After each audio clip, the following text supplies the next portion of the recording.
All right, guys, welcome to nothing is OB South Texas Golf Podcast, episode 136. Tonight's special guest, she's kind of a regular on the show, right? We've had her several times on the show. We will be having a UTSA Women's golfer, collegiate golfer, Camyrn Carreon on the show. She's going to talk to us about, this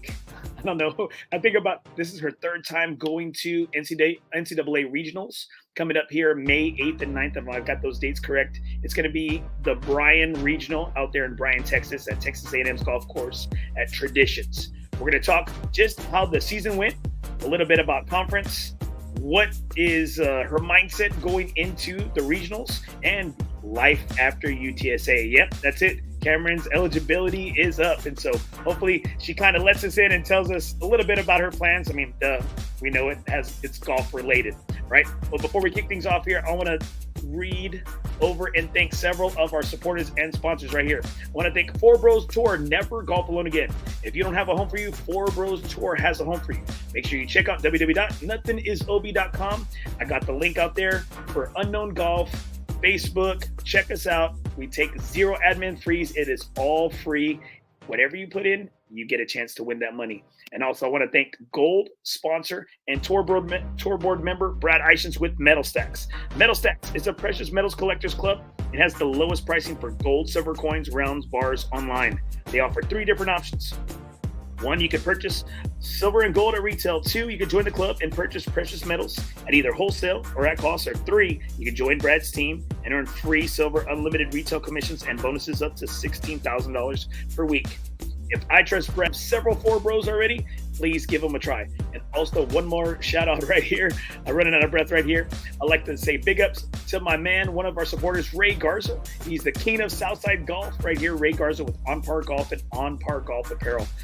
Please check out www.onpargolf apparel because you will be able to see he's got the Flamingo Club, and that is to help any youngsters that to get fitted for golf clubs for free. That's right, for free. So make sure you have a youngster out there that's interested in the game.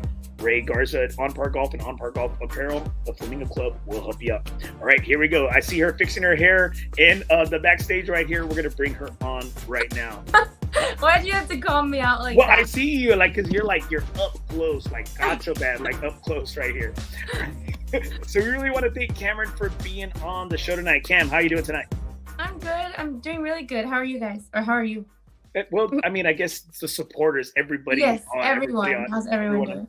Well, I told you off air. You know, we had a tough loss tonight. My girls, my boys won. My boys won the championship. My girls, we lost, and we lost to our rival. We were up to.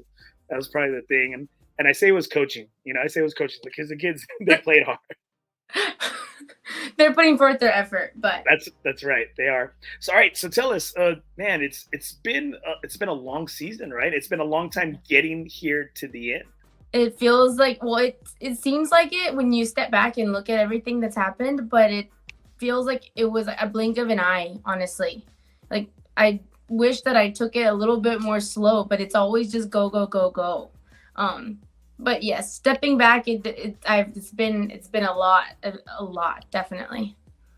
Well, thanks so much for being on the show. I know you have a big, this big tournament right here, and this is, if I'm not mistaken, hopefully I said it correctly, this is your third time, right? Third straight year going to regionals? It's my third year going as an individual. I know we went as a team in my beginning years, but then again, like COVID was around, and I know we've been as a team at least once before that. Actually, no. All of my years here at UTSA, we went to regionals. Yes. So how is that, I guess? How was it playing, man? I saw there were some low scores, especially team-wise. How did that all go? I know you played, you just recently coming off the conference tournament for the first year American Athletic Conference, and it seems like it was kind of like a murderer's row out there. There were some tough teams out there. Oh, it was definitely super competitive. And it was a course that you could, if you just put yourself in the right position, that you were going to score. Yeah, it was definitely, and it was a new vibe too, because all the previous years, of course, it was Conference USA, and that's what I was used to. But it was slightly different because it is like there were definitely different teams, but teams that we see year round. So it was different seeing all of the really good teams that we usually see, and we knew we were going to see them at conference, finally see us all together. It was really cool. Really, really, really cool. And I think it was awesome. One of your teammates was able to take home that conference title, and I guess how was that? I guess that had to be a great feeling for y'all as a team and as a school. Definitely. Danny Avance. I call her Danny, but it's Daniela. But yeah, I'm super proud of her. She played really good, and it was working, and I was super happy for her. That I mean, we all know golf is so hard, and it only takes the right week and the right timing for everything to fall together. I was just so glad that she did that. She got her first win, and that conference win at that. That is like insane. So That's huge. That's huge, right? So y'all ended up finishing fifth as a team, yes. and I think SMU right took it on. Man, they just went like Oh yeah. crazy. They were crazy, like in the minus. Like just I don't know what the second team was, but the team that finished in second place. But I know they were in the plus, and just so Yes. so. Where did you play at your conference championship? We played in Tampa, Florida, and I think it's called Southern Hills. How Yeah, was it? How was that track? Was it? I guess like kind of like a risk reward. Was it tight or was it kind of open? What's up? it was. There was a few long holes or longer holes, like two holes that we thought we were gonna play a little bit longer, and then you get in tournament mode, and didn't end up being as long. You had like 8 iron or something. There was some par fives that you could definitely, if you put yourself in the right position, or if it wasn't into the wind, then you could get there in two. So those were some firework holes, and then there was a bunch of holes in between that you could hit driver on mainly all of them, but your iron play just had to be like on point, and your numbers had to be good because the greens were firm in some spots. So it was just a matter of, landing at the right spot, or just knowing that they had to come in high, or if you had something longer in, you had to just position yourself in the right for the easiest up and down. And there was a few it was definitely a few dog legs, like pretty drastic ones, and it was very undulated as well. It was a good test. I think that it was perfect for a conference tournament, truly. Well, okay, so I mean, you played the Texas Ams, you played US Ams, you played in all these tournaments. I mean, you played in the first round of Q School, and I got a great question right here from Jordan Calendar. Uh, I hope you don't mind. All right, I know this is No, my show, but we're gonna just bring out I got these people chirping, so we're gonna bring them of out here course.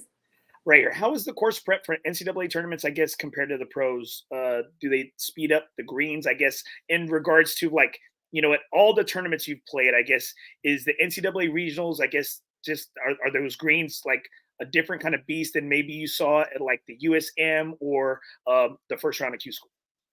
Ooh, um, I definitely think. Well, I'll compare the NCAA regional tournament, and then of course nationals.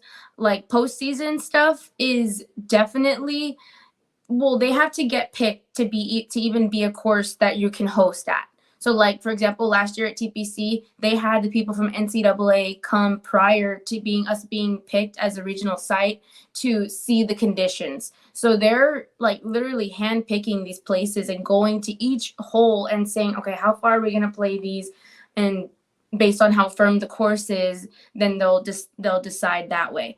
But I definitely think that a regular tournament throughout the year, it just depends what time of year it is and if the course is in good shape. We'll go 1 week from really quick and firm greens to some like soft ones, to some ones that honestly like spin, 30 feet back. It just depends. Or if it's raining too, it really depends on the conditions, and it's honestly just like a flip of a coin. Is it going to be quick, or is it going to be slow and really receptive? So we did play in, where did we play?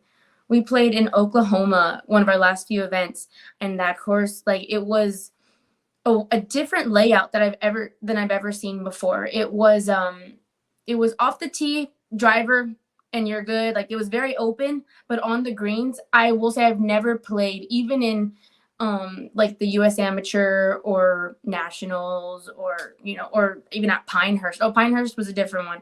But that was similar. Very firm. Like I hit really good shots, and I'm not just saying this because I thought I hit good shots. Like people were up there on the greens where you couldn't see. You heard it And from other people, right? You heard it from others. yes, yes, and that makes me feel better because I was like, okay, good. I thought I hit that good too. Well, it lands and it bounces over, and at this level, you have to have spin. So it's not like the ball's not reacting, or if I wasn't hitting it the best, but it just, yeah, it can be any given day. It just depends how the conditions are and how the weather is.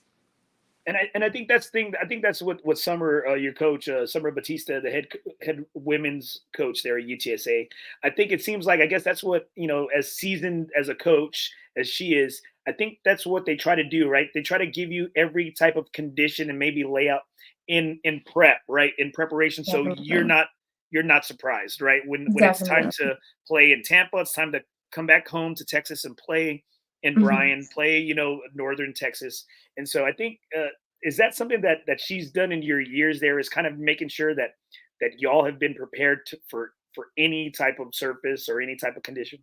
Most definitely. I feel like we've played, well, even when it hurts, like when it gets really low in like the weather here, when it's super cold, sometimes, yeah, it sucks in the moment and it blows really hard, especially at TPC, and then both courses, they're just so exposed, especially the canyons. We'll go and we'll be qualifying out there, and qualifying is like a tournament. It's literally a tournament. Like you get nervous, even though I have a really good feeling I'm gonna go, that I'm not gonna stay home. It puts us in like a tournament mode.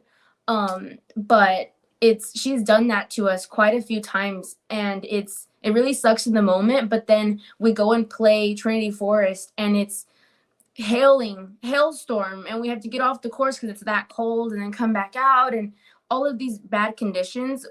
I will say it has definitely helped, and have had really good finishes in college golf tournaments because of that. And although again it really sucks in the moment, like it's so worth it, because when we have 30-mile-an-hour winds in an event, I know not most, but quite a few teams don't get that type of weather where they're from, wherever they are in the United States. But you can easily see if there's a really windy round that our team definitely does quite a bit better than other teams because we're so used to it, or we're more used to it and more prepared for it. And I think that's, as a coach. I mean, I've been doing it for about 18 years, so I think that's always the thing. You're just trying to make sure that your kids are prepared right here. Again, Jordan Yeah. Calendar. I've never spun a ball back 30 feet on any green. That's a big green if you're spinning it back 30 feet. Well, maybe not on a Got a flat lot green, of but chop if on it. it's like uphill, then it just, yeah, you know. So I guess kind of break it down. I guess how you thought you played out at conference, because I know, I mean, we're tracking it. Everybody, I got Hmm. I got dudes side texting me like, "Hey, what do you think?" I Is, say, I like, is I it don't know, I okay? don't know, I don't know, because we look at the stats, and sometimes what I don't like is that the stats don't always. I guess whatever golf stat thing or whatever blue, Hmm. whatever, I don't know, whatever it is, right? I don't think they update right away. So I'm over here Yes. like, we're checking things out, and we're Hmm. just, again, I've said this several times to you when I've had you on the show, that we give, it zero coverage to a great tournament with some great female For collegiate sure. golfers. And it's just like, the only tournaments that they show are like ACC, the Hmm. SEC, the Pac-12. And I'm just like, of course. But then you'll see there's a Division 2 tournament on ESPN 3, and it's just like, well, Yes. how the hell are you showing this? But we got some studs in like the AAC, and Hmm. well, anyways, right? To get off that soapbox, uh, how can you really grade, I guess, like, your performance? Um, I will say, well, I didn't think I played the best. Well, I'll just say it like that. I did not have my A game that week. But I did take away some really good things like learning. And I've always, if you don't win, you learn, right? And so I will say that I definitely didn't have my A game, and I wasn't striking the ball that well. I've recently been working on something new in my swing. And for one day, it'll feel great before you leave. And then you have a travel day and you go, and it's just not going to work. I had definitely a good, it was working at some points, and then it was just wasn't falling. The putts were not falling when I put myself in position. And of course, I was pretty upset. At the same time, I was so happy for Danny, but I needed, in my head, I was like, man, like, I know I could, like, I know I can play so much better. So, of course, but that's everyone. So I'm reflecting, and I come to a conclusion that, you know what, Cam, like, there's no reason to doubt my game at all because I had an off week, and I think I only shot like, was it like 2 or 3 over? I don't know. I don't even remember. I think you had 3 over. I think as your individual scores. Yeah, I saw. And then it was like 3 over, and then, but it's just golf. Like, I think I've said that probably every podcast that I am on with you, that it's just golf and it goes in waves. And so right now, not right now, I feel a lot better right now. But at the time, it was on one of those waves that was kind of just sitting in the middle. I could, if I got myself in position, it was like, she may drop it, but on a normal day that you'd see Cam with that I'm really on, I'm gonna drop it. So it's just, I didn't play the best, but I definitely took away some good positives, and we just learn and be happy that I still took a top 20, top 25, something like that. Yeah, top 25. Top 25. Well, yeah. And I guess that's the thing, right? I guess as being a successful collegiate golfer as you've been, and playing all these years, I guess you kind of understand that when you're rolling that rock and when you have your game and when everything's clicking, right? And so it seems like you were kind of fighting yourself out there. It seems like you were kind of, your game was fighting, but you were fighting within your game, but you kept grinding.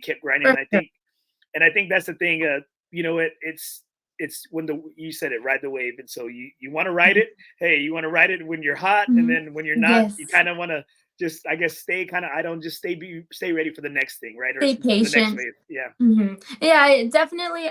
I was working on staying patient that week. I was hitting good shots, and then sometimes I hit good shots and just wouldn't get rewarded for it. Or maybe I did mess up and have a 3-putt, and I was like, how do I 3-putt? It's like the worst feeling, just silly things or simple up and downs. If one just got away from me and released a little bit too much, it was like, okay, well, let me try to drop this 10-footer, and sometimes it would drop and sometimes it wouldn't. And it's just golf. So it was, it hurt a little bit that I didn't get to play better. But at the same time, I always say, or, I reflect with my parents, and it could be so much worse. So now you can think back at like me, my freshman year, and if I had a bad tournament, it wouldn't be 3 over. It would be a lot more. So I was definitely, it's okay. At the end of the day, we move on, and I'm lucky. I'm glad I'm still going. My ranking was good enough with the wins from the fall to send me to regionals. So. And I remember that I texted you and I said, "Hey, what's going on?" or whatever, because I mean, it's women's NCAA golf. I'm looking at your ranking, and I guess I don't know. I'm seeing you. I think you were like, it looked like you were 95th. I think, right? I was like 90 one day, or before conference, I was like at 60 something. So I was like, oh, I'm good. I'll be good. And then I was like, there's no way it comes up. Like it went up 25 spots, and I was like, okay, so a lot of people there's upsetting, so that you have to realize, like, other conferences, there's people that are playing better than they normally wouldn't play as good, and back and forth. So it moved me up like 95, and then I was stressing, and then I was counting. I was going on my lists, like, okay. And then I asked my coaches, what do y'all have me on as the list? And they had me well in at like every time. I think it's top 36 going into regionals. Like individuals that aren't on an advancing team. Yeah, correct. You have to like roll out, okay, numbers 1 through whatever. They're already on team, so they're out of it, and it's just all this math. But I didn't trust it, all of the yes, you're in, until it was on the TV. Because who knows, right? If someone sneaks in last minute or whatever. I ended up going into the regional as a 2 seed.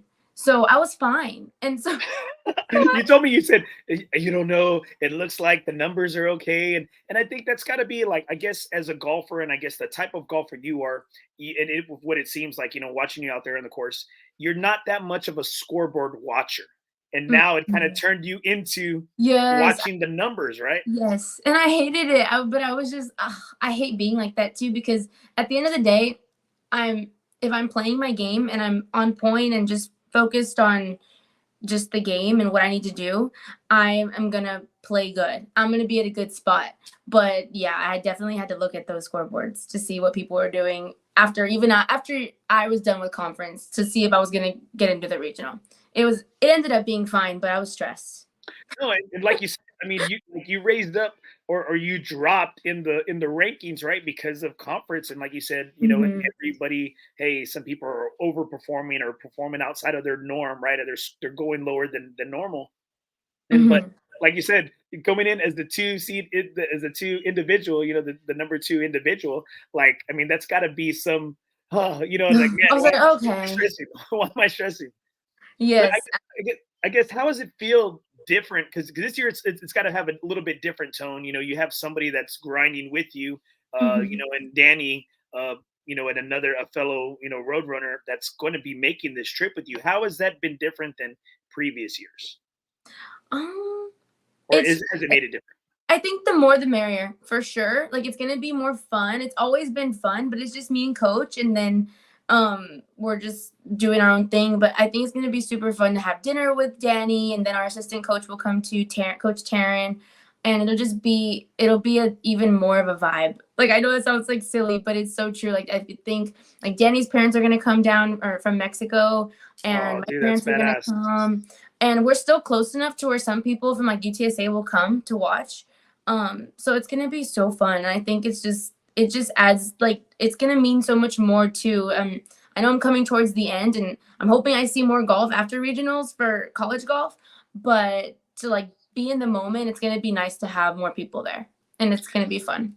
And I guess I mean as a coach, like postseason, right? Like I mean, being as a player postseason, like it's always fun, right? It's always fun Yes, having more, like exactly. more of this when. And I know it's got to be, I guess it's got to be disappointing not having all your girls there. But how, For how sure. has how has their support been for you and Danny? Oh, super good, super good. They it was kind of bittersweet after conference because it was one of the last times we were all going to be on the course together and coach had pointed that out, but I just look at them and it's a younger team. Like it was a total different team 3 years ago, and I literally all the girls I lived with graduated in 1 year, so they all left. They were all seniors, and then we instantly got a new team, and I love them so much. It's just I loved my old team, and I love this team. I just see them as little sisters. So it was just kind of bittersweet because I'm like, I'm leaving, but all of you guys are here for so much longer, and I want to be you. Like, I want to be them, because it seriously went by so fast. And yeah, but it's so awesome, and they're so supportive. And I know they always tell me they look up to me, and I'm just like, what do you mean you look up to me? Like, I don't know, but it's so amazing. Like, they're stepping back and looking from their eyes from what they tell me. It's just amazing. Well, I'm going to tell you, you've carried yourself a certain way, and I think not only your play on and off the course in the classroom, and as being the leader. And I don't think Summer could have asked, or you could have performed more than what Summer could have asked of you. And I think you've checked all the you checked all the boxes. You gave them something. Hey, like this is how you do it. This is how you go to work. I mean, because you haven't. I mean, obviously you've had a lot of fun, but it seems like you've treated this like a job, like a business. Like this is like you Definitely, clock in and you put in long hours, and you've gotten. This is what happens when you do the work. Because I think as a coach, you want to show the kids the plan, and hey, definitely. you stick, you trust it. This is the outcome you This is get. what can happen. Definitely. Yeah. And then it seems Completely like that. it seems like you did that for Danny, because obviously again you'll have somebody to chase. And I think that's important. That's important. I had a question for you. Okay, so Mhm, I know Hunter Nugent was one of your teammates, but I mhm. didn't know if she graduated, and then I saw her on the list. Or I guess could you, I don't know if you could explain anything or are able to. Like I saw her, she was on the team for one tournament or what, or So, maybe it was an individual. I don't know if you could, because I was super curious about that. of course, she had last year she had struggled with some back issues, so that kind of put her out of it, which was last year as in like last spring. So Mhm. that was a little bit to get back into, and then I want to say from there it was just a little bit it was a little difficult to get back into things. I mean, after taking a while, it's like learning the game again. So she came in really hot, and then it I from my point of view, I think it was something to do with the back, and that had given her problems for a while. So getting back into that was hard. And then honestly, just like us fighting at doing like during, what is it called, qualifying. It's everyone for their own, so it gets pretty dicey when we're qualifying, and whoever makes it, and whoever doesn't just stays home. So I don't mean to cut you off right here. Okay, Okay. so give us, like, paint that picture for us, for those that don't know. Like, I guess because we only see those five, a good majority of the five same golfers all year, right? So Yes. what happens, I guess, because are there other golfers on the team outside of, like, I guess your normal five, Yeah, and that y'all kind of, it's like a battle to the death of who gets the call up for this definitely. one tournament? Definitely. So I know other teams, every other team is different, but you do normally see like the same top five, or maybe the fives usually switch, or you'll see a different five here and there, 4 and 5. But it all starts from like our qualifying from day one, like in the first semester in fall, like August, first day of practice, we're qualifying. And then there's like series of qualifying rounds. And so usually it'll be like, okay, the top 2 qualifiers for the first 5 rounds, you're in for the tournament. So you're still going to play for the rest of the rounds, but like you're locked in. So therefore there's like 3 other spots for the top 5.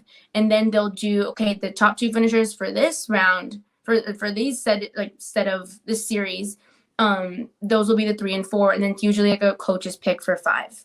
I know that sometimes it'll change. And then if we're going back to back weeks, coaches will just make a decision and say, hey, we're keeping the same 5, or hey, so-and-so, I think we need to switch you out. I'm going to have you practice here for the week, and then we'll reassess when we have another week back in town. So it's just a matter of who gets the top spots automatic, and then whoever coach thinks deserves the last 2 spots or last spot. And I think with the track record like Summer has, I don't think anybody's questioning her, I guess her decisions, right? Like, hey, you know what? But I mean, is there any bitterness, or like, are y'all like is it a cat fight round? Is it, you know what I mean? Do y'all like, because I want to know, I mean, because I just want to know, like, is there any, like, I'm not trying to say, Don't no, worry. we fight, like, so I want to know, like, is there. You want the tea. That's what you want. You want the tea. Okay, I'll tell you the tea. No, yeah, of course. Like, definitely. I would say in my beginning years, well, you know what? I can speak from what I think. And of course, even if I am, I would say like 95% or 90% of the time, my time here at UTSA, my freshman year, I was struggling. So they were playing me at like 4 and 5 a lot of my freshman year. And then after COVID, when I just like, turned it on, I started playing 1 and 2, and then ultimately 1 for most of my, like, the last 3 years. Yeah. So I normally would, even though like I knew, deep down, I think coach would trust me if I didn't qualify well to still bring me to a tournament. I still want to beat everyone. Like, who doesn't want to, I don't want to just be picked. I want to like make sure that, I get my spot, So in qualifying, it's everyone. Everyone is for themselves, so it's serious. And so I would try my best to just win the qualifier, and then, or the series, or whatever the case may be. And then, to get easy a little bit, maybe, I guess, or maybe for sure. Work on some stuff, right? Or maybe, exactly. Trying to work on some things, or exactly. Okay, but so like, the ones towards the ends, like 3, 4, and 5, when it gets like close to picking time, because like 3 and 4, for instance, would be, they would have to earn their spot by qualifying. But then 5, whoever's left out of those last 3, it's or whatever. If there's extra girls, which there usually is, like 3 extra girls, coach has to pick from them. So yeah, sometimes it gets awkward. And luckily, I don't live I want to be like in this room, or like, is it silent at dinner or lunch or something? And like, so, hey, I'm sure it is. And like, for the girls that live together, I know some of the girls on the teams, like in the past years, there's a group that like usually lives together. But I haven't lived with the girls since they all left. The older girls had left. So I'm sure it can be. And I know that, like, I mean, at the end of the day, everyone does know that they're not mad at each other, because it's like, I'm not going to be mad at you for playing better. Like, it's at the end of the day, it's my fault. So I think at the end of the day, everyone is just, whoever's not going or whoever is in a bad position is probably just disappointed in themselves. So yeah. but yes, it is kind of awkward sometimes, or it would be. I think more so when at least when I lived with the girls, the older crowd, that's already graduated. It was dicey, but then also at the same time, everyone kind of knew under the table like who was gonna go or who was gonna qualify every time. You Yeah, it know. was. Yeah, you could see the writing on the wall, and I guess like the Hmm. consistency and scores. And so, tell me, so how many like I guess total players are there on scholarship? Is there like seven, or is there any walk-on golfers, or no? Like, how many girls of there like are y'all? So when I think it varies from like year to year. I think it's like for the coaches it changes because it's however many scholarships they're allotted. But like when I came when I was a freshman, everyone was on full ride. And that was 6 players at the time, or 6 or 7 players, and everyone was on full ride. But then when COVID came around, like some of the players were gonna leave and like graduate because they were graduating, and then some took 5th years. Mhm. So I think coach also had to decide, okay, because I honestly, if I didn't stay, it would just be harder. Like if someone really wanted me to stay, like I would hope that they would keep my scholarship, you know. So I was Oh hoping yeah, for definitely. that. Luckily, it worked out, but I think either way, I would have wanted to stay anyways because I really wanted another year. Um, Oh, you had but way. You lucked out. It worked. I mean, it worked it out worked perfect, out. It worked like a out good for movie. you. But I think now it's since because of COVID has dropped has thrown everything off that that's not the case anymore of like everyone on full scholarship. But yeah, that was a crazy time before that. Like everyone was waiting for their stipend to come in. Like, oh, we're gonna go shopping on Friday because our stipend. Well, I okay, remember all right. that. So I'm gonna take a quick break right here to talk just a little bit about the sponsors right here, and we'll come back. I got some juicy questions for you that everybody's kind of been asking me. Hey, Cam, Okay, and I'm like this. I'm just like that weird Theo, all right, that just hangs around, dude. Okay, so you know what? I'm gonna speak on the my sponsors and supporters here real quick, and then I'll bring you back. All right. sounds good. All right. I really want to thank my gold sponsor right here, Brad Ishins with Metal Stacks. Make sure you hit him up right there. You see his number right there at the bottom, 210-274-5894. Text nothing is OB. That helps me out. All right. Make sure you check out my boy Brad. Check out, he's got so many ways to help you out with precious metals. Get them at wholesale cost. Help you out here. And he's already told me that he's taking care of several of our four bros, and he always tries to do people right. So make sure you hit up my boy Brad. Also, make sure you check out Four Bros Tour. Never golf alone again. All right. You can hit us up we're on Facebook. We're on www.nothingisob.com. I have a section right there for Four Bros. Never golf alone again. All right, guys, make sure you hit us up. We take zero fees out of the money you put in, guys. All right, make sure you check us out. All right, guys, now back with our girl Cam here. Trying to remember, 44-year-old trying to do all this stuff right here. Oh, also, hold on, Cam. I'm gonna take you off. I'm gonna mute you real quick here. Got a Okay. special shout out right here to our boy. All right, and he's chiming in, and I'm gonna bring up his question here in a little bit. I want to say a special happy birthday right here to Rudy Jaimes, big dog right there. He owes me $10. I'm just reminding everybody. He owes me $10 from Vegas, from our rounds in Vegas. We just came back. Happy birthday to my boy Rudy Jaimes, Four Bros. Love you, bro. All right, now back to the show. Back to Cam. Wish him happy birthday. All right. Happy birthday. All right. So here we go. All right, Cam. So now that we're talking about this COVID, and we're talking about Okay. how weird kind of some things have gotten here. Did you ever have now in this NIL world?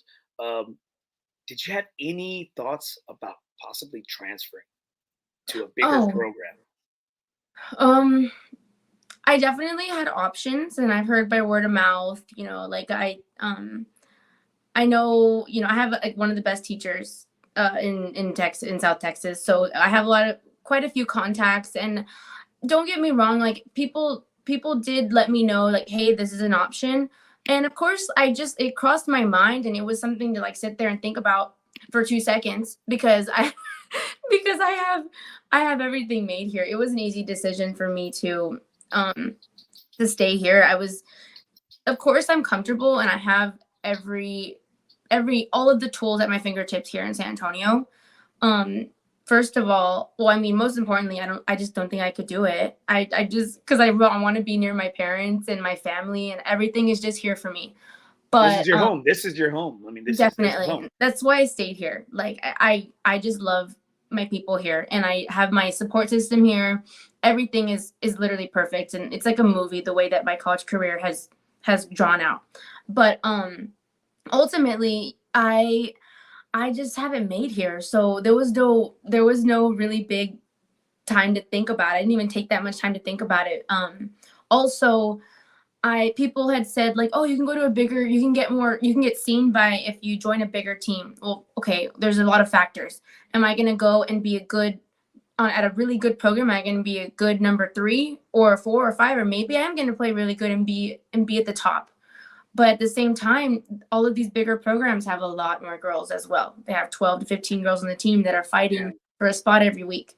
And not to say that I didn't have faith that I could make it on those traveling squads, but I've done everything that I have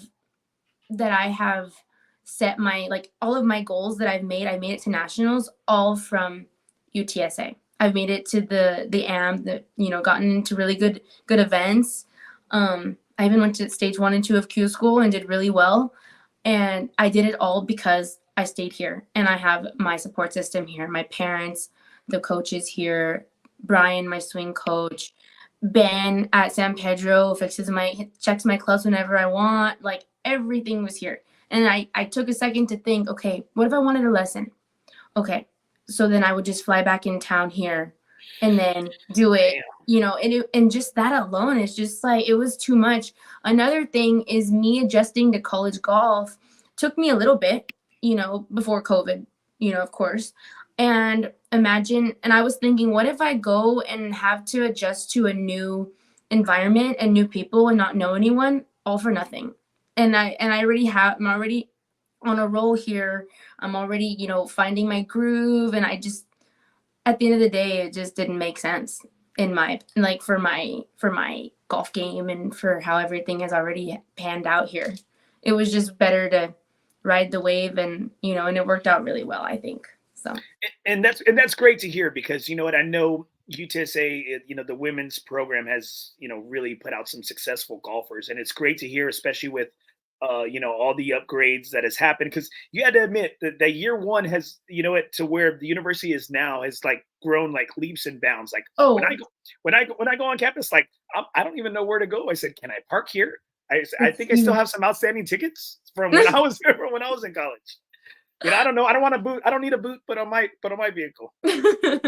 Definitely, it's grown so much. And before I was even like when I was thinking about where I wanted to play college golf, I knew I wanted to stay in Texas, but I didn't even think staying in San Antonio was an option. My goal was just to stay in Texas, but I didn't know what we had here. I'm a girl from the southeast side of San Antonio that I've only played at municipal golf courses, public golf courses.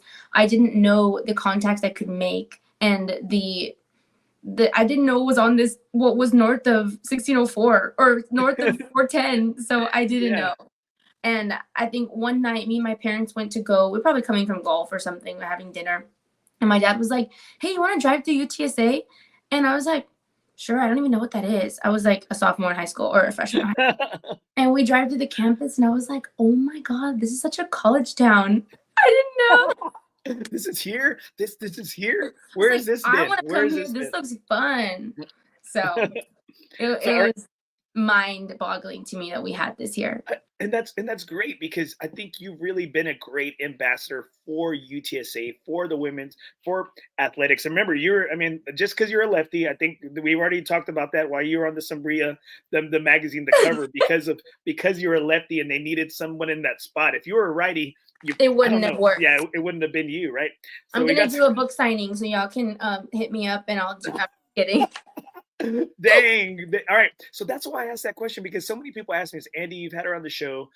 You probably know the parents well. You know what? How come she's not at a bigger program? And I think and I know you've answered all that, but I think sometimes this is what I'm hearing. And I think this is what the pressures that that a good majority of collegiate athletes that have success at, say, outside of the Power 5 conferences, right? That this is probably something that they go through. And you're right. I think it's just everything is just worked worked out for you. I mean, you've captured lightning in a bottle for like these 5 years here. You know, I mean, It's worked out tremendously, and I I think I've been asked this quite a few times in the last few weeks, honestly. Like, would you do it? Could you do it all again if you had the choice? And I was like, yes, without a doubt.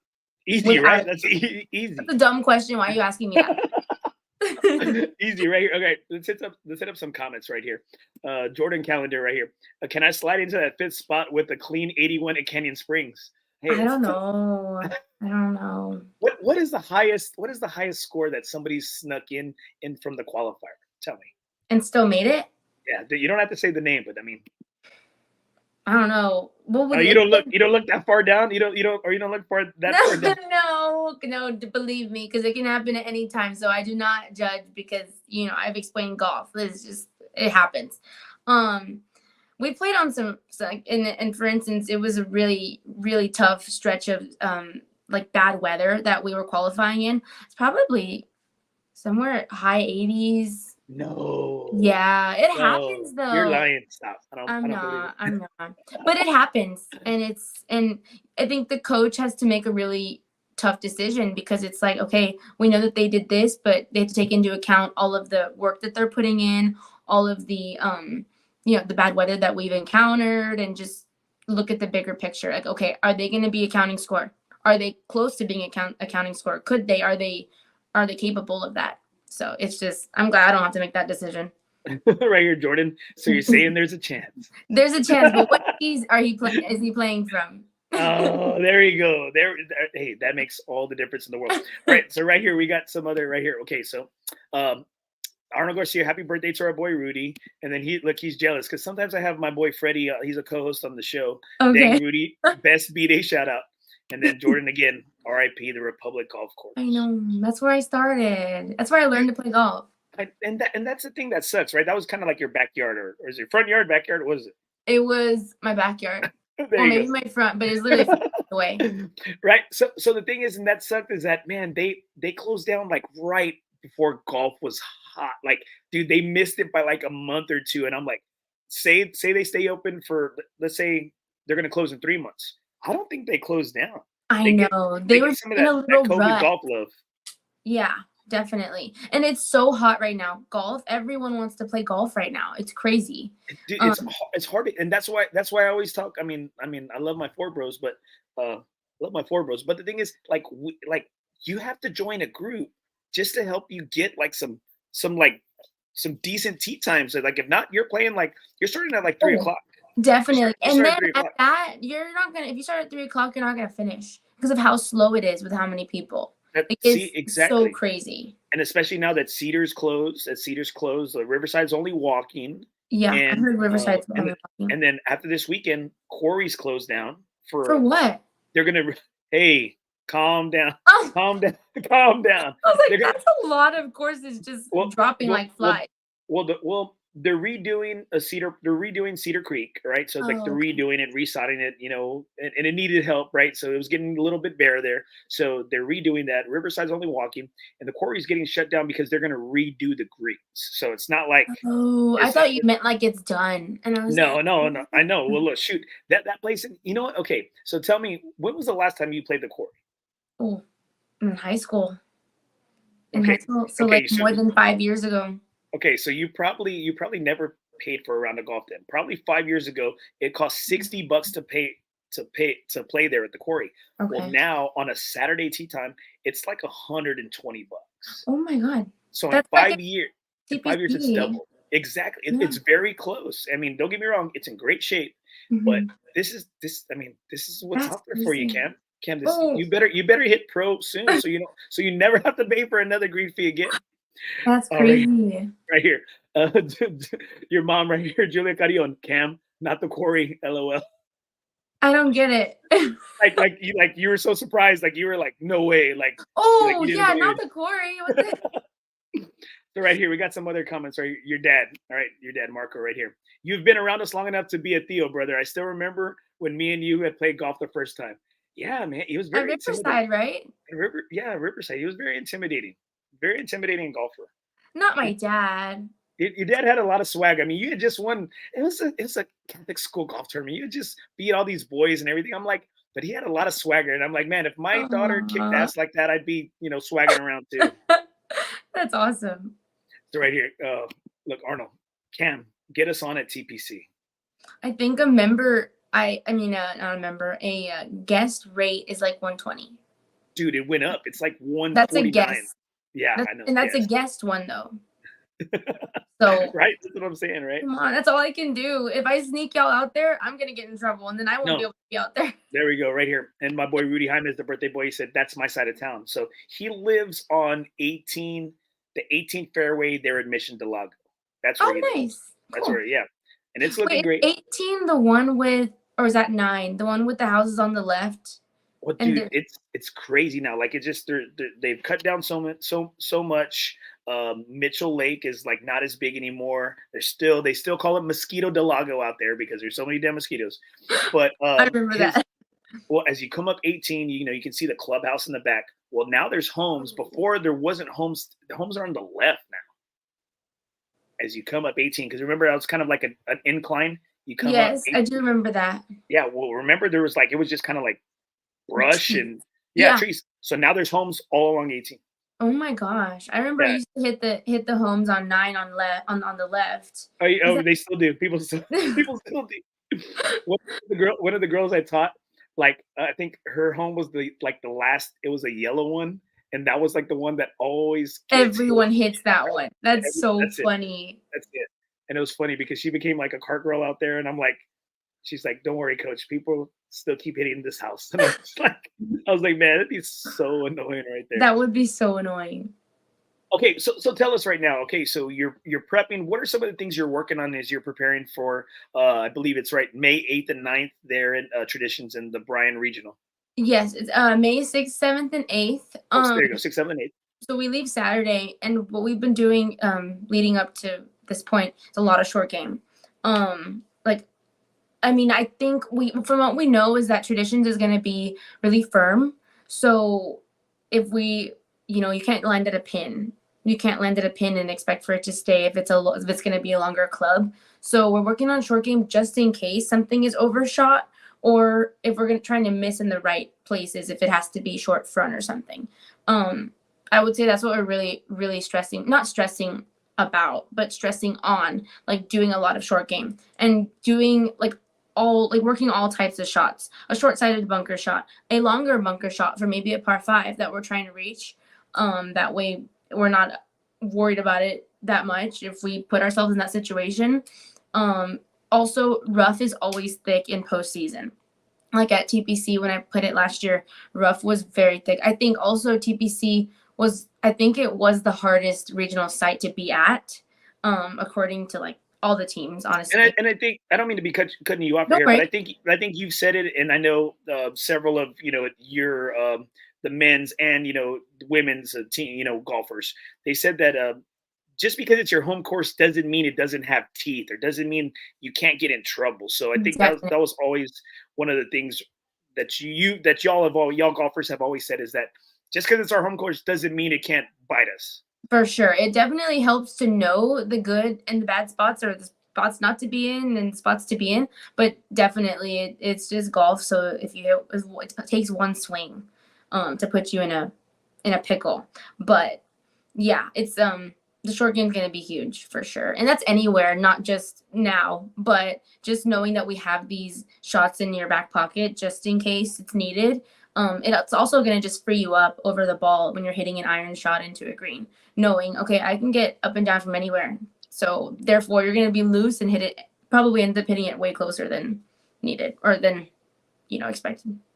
Now I know you said you've played out there before, and I guess what is maybe kind of like your mindset in regards to like attacking the course? Do you think, oh, I'm going to be able to maybe overpower it, or do I think you have to play tight, or like what's kind of, I guess, like that you're in the Bryan Regional, you're out there in Bryan, Texas. I guess what was the thing that kind of stood out to you the most that you think you're going to be able to attack this course? I think it's just all about placement. I think From what I've heard recently is that the course is playing firm. So like, of course, the greens are going to be firm, but also like the fairways. So you're going to get some ones that run, and you're going to get some fairways that don't. That you just have to know in the practice round, or just take your best guess during when it's game time. But I think it's just going to be placement off the tee and putting yourselves in good positions. Of course, again, I know it sounds like a cookie cutter answer because it's everywhere, but it is a cookie cutter answer. It is. But it's sorry. But it's just extra a little bit more strategic thinking because traditions, I'm trying to think of the golf course, A&M's home course traditions, it's always played tough. Like no matter, like every tournament I've seen play there, it plays tough, and if it's firm, it's gonna play a little bit more tough. But that just makes me feel like I should be more free in my swing and my shoulders, because if it's playing hard, why would I try to make it harder by being tight, by trying to guide it, being careful? Like, just relax. Try to be aggressive at my target, no holding back. Because what do I have to lose? I don't have anything to lose. Hell yeah, love to hear that. And plus, I know you have to have some familiarity there. You won the Texas Am out there a couple years back, right? 2 years Yes. back, 2 years ago, if I'm not mistaken. I think it was 2 years ago. Yes. All right, there you go. Thank you. and so and that's got to always kind of. Oh, sorry. You told me off air you were gonna say 2, like just to. Agree okay, with me, yeah, right? 2. Sorry.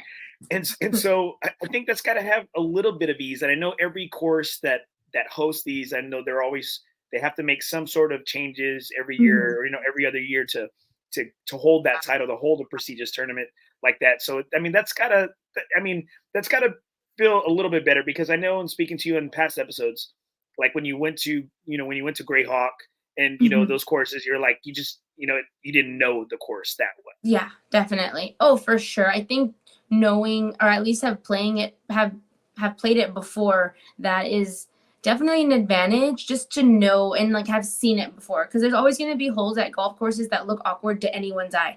There's some holes that look awkward to like my eye because I'm a lefty and I'm just hitting it from a different side of the ball. It just looks an ugly swing. Yeah, it's just an ugly swing, lefty. Right? Yeah, for sure. All right. So okay. So we talked about what's going to happen and what's going on and how it's coming right around the corner. And we got a lot. I'm saying, don't think, guys, I'm not reading your comments. I'm kind of saving them. So right here, I got Rudy Jaimez right here. So what's next for you after college? Are you like just kind of? I know you said you already qualified. I guess you passed the first and second stages of Q school, or no? Or so I went to stage 1, and there's like 3 stages technically, or there's 2 stages, and then there's Q series, which is, well, I'll explain. So I went to stage 1, and that so you have to get past stage 1. So there's like 2 cuts. There's a cut on the 3rd day to play the 4th round, and then of course there's another cut to see if you even make it to stage 2. So I got past that. That was awesome.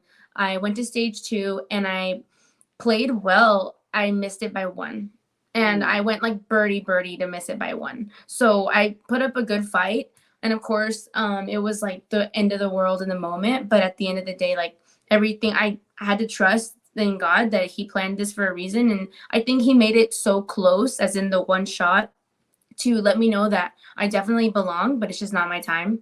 And it was such a blessing in disguise, though, because of course I was so upset in the moment, but I'm getting my master's. I would have tried to, but it wouldn't have worked with my schedule. I would have been already traveling on Epson tour. So with that being said, like I keep saying that I thought it was the end of the world, but I truly did, because I thought I was going to have to start from nothing, like rock bottom, like no events to play in or anything like that. I just didn't know. But with me finishing so close to the line, I got really good Epson tour status. And Epson tour is like the Corn Ferry for the PGA. So it used to be like Symetra Tour, like it used to be called that, and now it's called the Epson Tour. So you get LPGA status by playing consecutively well in the Epson Tour. Of course, the purses aren't going to be as big as like the Corn Ferry or like the, of course, PGA and LPGA, but that's like not anything I'm really worried about. I just want to go and play good golf to like live. I mean, this is just going to be like, it's a whole new life for me, like after this, as in like the lifestyle. I'm going to be traveling a lot. Since I'm starting later, I'm starting June 7th. That'll be my first event. I'm playing 13 events from June 7th through middle of October. Damn. So instead of spreading it apart from when a normal season starts, from like, I think it starts March normally, I'm putting them all together and trying to play as many tournaments as I can. That way I can see what I can do and what status I can get, or however, I know there's so many levels of status you can get. So even if I get LPGA status, like a little bit of it, you could still be on waiting lists on the LPGA until you get the top status. So like, I think the girls that went to stage 3, which is called the Q series, that is your chance to just make it out of Q school straight to the LPGA. And even at that, if you go and you finish lower on it, then you either get no LPGA status or you get some. So just like how I got the Epson Tour status, even girls lower than me on the levels on the leaderboard that missed the cut still got Epson Tour status. So okay, so yeah, so I guess it was a great thing that you made it to the second stage, right? You made it to the second stage, and that. Yes. And I remember speaking to you, like I was actually worried. I was like, man, what if you qualify? Like, dude, were you gonna finish out your time at UTSA? I definitely was just gonna. You're gonna be at a crossroads, right? Definitely, it would have been a decision to like a really thought out process, or having to take some time to think about it. But at the same time, I think if you have that chance, and it's like my dream to play on the LPGA Tour, like you have to take it. Especially if you're playing good and made it that far already, you have to. But again, I would have had to stop playing for UTSA. And who knows, like I know I would have definitely tried to finish my master's, but it's such a busy schedule that it would have been so hard. And yeah, so that's why I always keep saying, like, it definitely played out like a movie the way it should have been. And I just have to trust that was the right plan. And I think it was. So well, the thing is, man, you're writing an amazing ending for yourself, and I know that last chapter has not fully been written yet. I mean, I know the ink is already getting ready. I know it's getting ready. You're getting ready to be on your parade and wave it out. But I think you've really it's always great because, and I want to thank you for what you've done for the university. I want to thank you what you've done for the wow. I say girls game, but the women's game. You've brought a lot of people to it, just by how you've carried yourself on and off the course, your play. I mean, your play, and you've been a fan favorite. Everybody always asks about you. A lot of the guys ask more than the girls, but I really want to thank you what you've done, and always you've been a good friend. You've been a great guest on here, and you've always taken time. And a lot of people are wishing you well right here. Well, thank you. No, thank you for always bringing me on here and letting me tell my story and letting people in the loop. So I appreciate it. Oh, always. You always have a standing spot. You always like, hey, I want to be on the show. I'll kick a guest off, especially if it's any one of these knuckleheads. So right here, I got Esther Salgado right here cheering for you, Cam. You got this. Oh, thank you, Esther.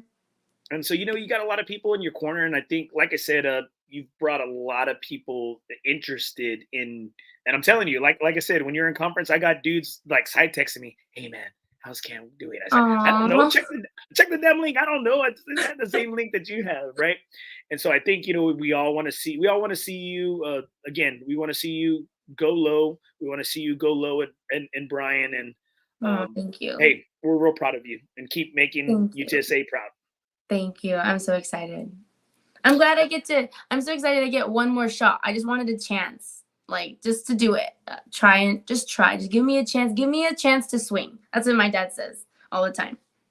Damn, that's good. You know what, Marco? I'm writing it down. I'm gonna quote you. I'm gonna quote you on that, Marco. We just need a chance to make a swing and see what we can do with that swing, and we'll just see what happens. So yeah, that's good. That's good, man. I need a swing coach like that. You know what? Hey, I'm gonna text him right now, Marco. Are you for hire? Hey, give me a good rate. Your mental coach. All right, guys, that's Camyrn Carreon. We're gonna be updating y'all on her on her and her teammate Danny on their progress. Keep making us proud, man, and we're so happy, hey, that you get another swing right there. All right, Cam, if you wouldn't mind staying on real quick as I close out, I'd appreciate it. Okay, thank you guys for having me. Here you go, Marco, right here. I work for beer. Damn. Hey, he's cheap, man. Cheap labor. I got it. All right. What type of beer does he drink? What type of beer does he drink? Course.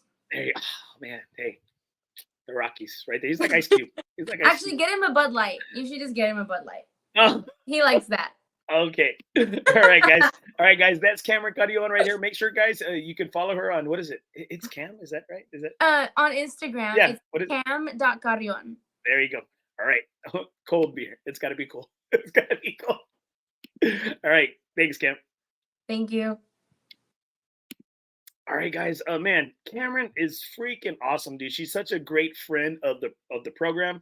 And again, she even said it. She referred to it several times as that she is. It's been a movie for her, and I love to hear that because she's shown the other girls in the program and potential recruits, potential people that may be on the fence about giving UTSA a try, and that this is what can happen, right? This is what can happen when you put your head down, you grind, you do everything that you're supposed to do, you give yourself an opportunity to swing. Man, we're so proud of her, and we wish her and Danny nothing but the best. I know Coach Summer, they're going to get them prepped, and we'll be tracking their progress out there at the Bryan Regional. We're super proud. Again, want to say a shout out to Hunter Bott. Hunter Bott qualified as an individual from the men's program. Again, friend of the podcast, had him on the show. It was great. I know that was a big goal of his. Try to get him on. I know he had dinner tonight, but Hunter wanted to congratulate you, and we're really proud. And it's great to see some success from the men's program now. And really want to thank you guys. Thank you so much for checking out the show. Please hit up the website, www.nothingisob.com. We got stuff on my FOREBROS, on my sponsors out there. Remember, guys, in the game of life, nothing is OB.